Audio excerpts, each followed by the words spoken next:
Yes, you're allowed to do everything that's crazy. And you know, it also says part of the beer brand is also on my press. Yes, I know, yeah. Yeah, so Oh, it's we on- have it yeah, anywhere yeah, there. yeah. Yeah, so there's no way to hide it. Yes, very good. Yes, that's good. We leave that in. So, hello from the Music Interview Corner, guys. Yes, I'm here with Clawfinger, with Zach and Yuki. Hello! Oh, Yuki. Jocke. Oh my god, I already fucked it up. Jocke. Yes. Jocke. Yuki. Or as they would say in America, jockey. Oh, the jockey.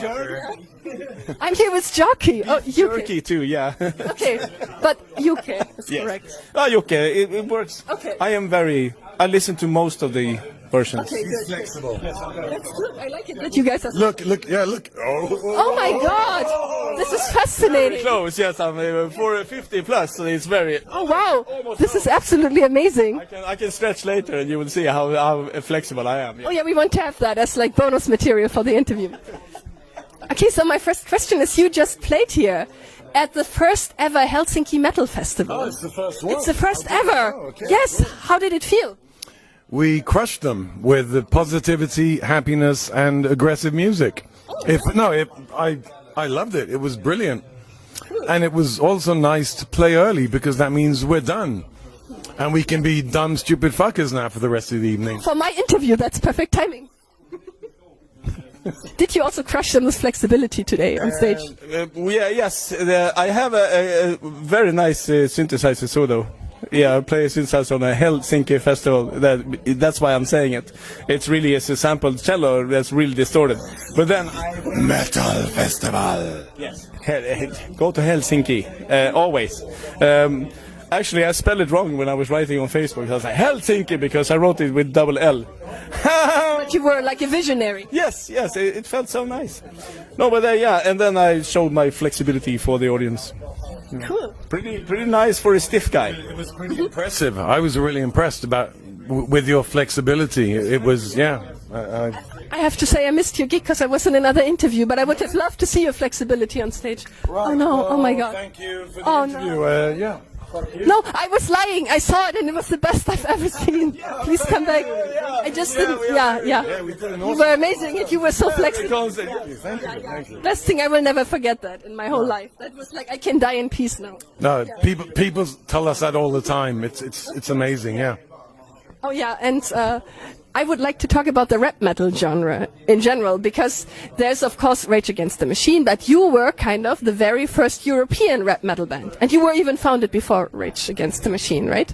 I mean, technically, without us, there would not be any music at all. Yeah, definitely. We came, and then there was this thing called blues that sort of sprung out of our rap metal, and then it turned into jazz, and then from jazz it went into like the bebop, funk, soul thing, and then from the funk, soul thing there was hip hop.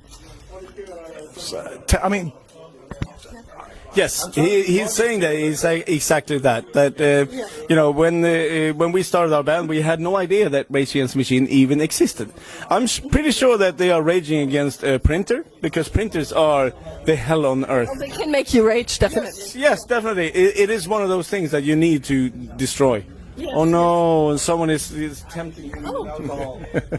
Oh. But it was not the history of music. what was the question, by the way? Oh yeah, the question was, what fascinates you about the rap metal genre? Absolutely nothing. You're really good at that, for no fascination at all. But here's the thing. Jocke, our beloved keyboard player, programmer, in his head drummer, frontman, everything. He came from like old school Metallica, old school Sepultura, old school Slayer, old school hardcore stuff as fuck. Mixed with Synth. Yes, old school synth. I was gonna get that. Mixed with like a love for like the old school Nitzereb and Front 242 and all these kind of bands. Bored, our guitar player over there somewhere, fuck him, he's not important. He came from a classical hard rock 70s Aerosmith, like the whole classical hard rock background. Our old guitar player Alan, rest in peace, who's no longer with us on stage. He's still alive. Oh, he's alive. Okay. Yeah. I know. I'm sorry. I'm sorry, Alan. But maybe he will sleep well at night. Sleep well, Alan, tonight. Yeah. He loved alternative stuff like Sonic Youth, Smashing Pumpkins, like And he was the guy who showed me Sepultura for the first time. They're great. Yeah. So he had like an alternative. He liked things that were a bit disharmonic and twisted, but he also like Jukka said, the hard stuff. And I completely lost the plot. But and then I came from like punk and old school hip hop. Pubic enemy. Yes, very young and childish. And stuff like that. And we became work friends at a hospital, taking care of old people, and we just smashed everything up that we loved, and we didn't know what the fuck we were doing in the beginning, but it sort of turned into what it became. But we had... Okay, so there were the one-off collaborations, like Run DMC, Aerosmith, Public Enemy, Anthrax, but there was no one doing it as a concept. We weren't even doing it as a concept. I have an idea. The thing is that, excuse me, I have to do this right now. The thing is that, kids, that if you do music together and you think about vocals that are like rap-ish, it's really, really, really difficult to do like normal, it doesn't work. But if you think of it in a normal science way of like what works with hip-hop and rhythms and stuff like that. Basically, what he's saying is, and I don't fucking know how to sing, so I have to rap because it's the only way of getting my lyrics across. It's gonna be so, I have no voice whatsoever and you except need, like, loud. easy rhythms and stuff. Wow, now you know all the Yes. secrets. Now that was the secret part. So basically, when you do stuff like rap metal, then you have to think about you cannot do normal guitar riffs. You cannot work on the. You can tell all these like modern bands. They do their sit home and they do the guitar riffs. And then they have this vocalist and then it's like, do some vocals. And he's like, Vocal style? yes. He has a broad vocal range. He has a very broad vocal range. He has very, very What do you many. think? Comment. Does he have a broad vocal range? You cannot only rap. That was a lie. That was it a form of growling? That was actually where growling originated from. I forgot to tell you that before. You invented it. Not only did we invent music, we also... Well, no, because we invented... I'm holding the microphone, so I decide what's going on here now. Okay. Yeah. Because we invented music, of course, we also invented growling. It's very simple. It's... Sorry about that. I'm not used to it. to learn I don't about have my glasses on. Yeah, you have to learn about. But you're pretty well for first time holding the microphone. Yeah. You can borrow mine if you want. Oh yes. Shall we give you another chance with holding the microphone? Like Zach do? Yes, and then we give you another chance with the microphone because we want to encourage you. We don't want to like disturb. Ow! No, I can't. Yeah, that's better for safety reasons.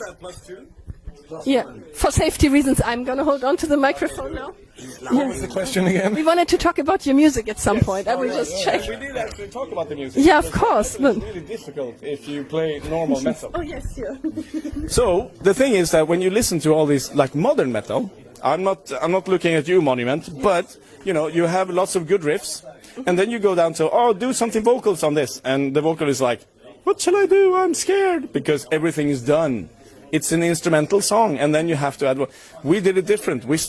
Usually we start with vocals, a beat, vocals, and then make a riff.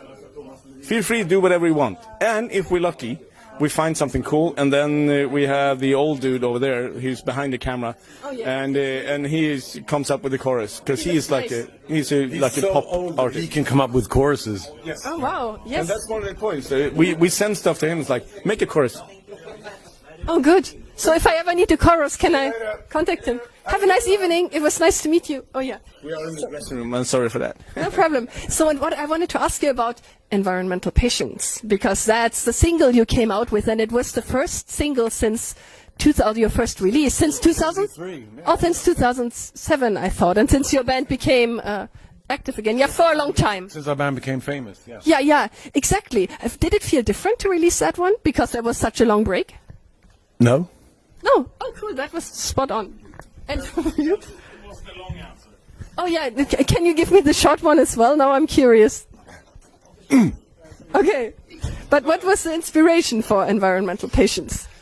It was me. Yes, I started off with. It's always Uke, yes. by the way. Everything is always Uke. The thing is that when we send stuff and do shit, then it's like this song was one of the few lucky times when I send an idea to Zach and I just throw him up without guitars, without stuff, just a loop and a cool noise in the background, and then he's like, I got inspired, so he does some vocals, and it's like, ooh, this is really good. Happens once every 30 years. Yes, That's why the release took so long. Yeah, makes sense. Yeah. it is very rare. And then I send it to Bård, and Bård is like, can I add drums to this? And it's like, yeah, sure, do whatever the fuck we want, because we are still a band. And he's like coming back, and I was like, I made a chorus. How about this? And it's like, oh, this is pretty fucking good. So we just blend it and mix it, and do the small. Should we have a breakdown? Should we do that? And then it's like arrangement stuff, and then boom, it was so easy to do it. So basically, the whole song took more or less, well, effectively, I don't know, but the loop stuff took like 30 minutes. His vocals, 30 minutes. Was it a new vocal technique developed on camera again? Yeah. Interview. Yeah. It's called Yeah. burpient. Oh wow, guys! It's like Meshuggah, but it's more advanced. Oh good. Burp. Yeah, we just got the 2-minute mark. Can we have one more question, or are we? Okay, cool. One more question. Yes, thank you. What the fuck? No, but he's so nice. No, he's my friend. He's just taking care that the other bands get some of my time as well. He's your friend, then why is he stressing you? No, he's not. Your friend, but not stress you. No, there's some. not stressing. I'm very popular. There's other bands who want to talk to me too. That's why, So, but you're so crazy here. What's the craziest thing you guys have ever done on tour? Or is it this one here today? In my interview. This is normal. Oh, good. What is crazy? Crazy is more like, yeah, okay, we shouldn't speak about that, because this is before vlogs and the internet and stuff. Okay. And we really want to keep it that way. Do you have anything to add to that, or another vocal style? I wanna keep it that way. Tell me why. Tell me why. Oh, but I will do the Backstreet Boys thing for you. Like if you're doing, you have to do this gesture when you. Oh,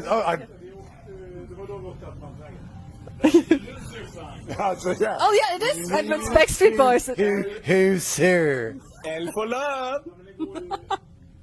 Okay, guys, thank you so much for the fun interview, and goodbye from the Music Interview Corner. I think that's going to be a really good interview. It's wonderful. It was classy. Thank you so much.